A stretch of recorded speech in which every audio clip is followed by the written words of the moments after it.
तिथे धाराशिवमधील मतदान केंद्रावर महिलांची प्रचंड गर्दी झाली आहे। मतदान केंद्रावरून आढावा घेतला आप्पासाहेब शेळकेनं, पाहूया। विधानसभा निवडणुकीचं शेवटच्या टप्प्यातलं मतदान सुरू आहे।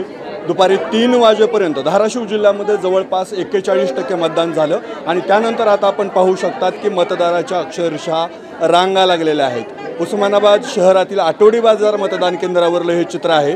महिलांनी इथं मोठ्या प्रमाणात गर्दी केलेली आहे। अक्षरशः 3 रांगा लावून इथं मतदान पार पाडलं जात आहे। उस्मानाबाद जिल्ह्यामध्ये 4 विधानसभा मतदारसंघामध्ये 66 उमेदवार रिंगणात उभे आहेत आणि त्यांच्यासाठी जिल्हाभरातून 14 लाख मतदार त्यांचं भवितव्य आज मशीनमध्ये बंद करणार आहेत।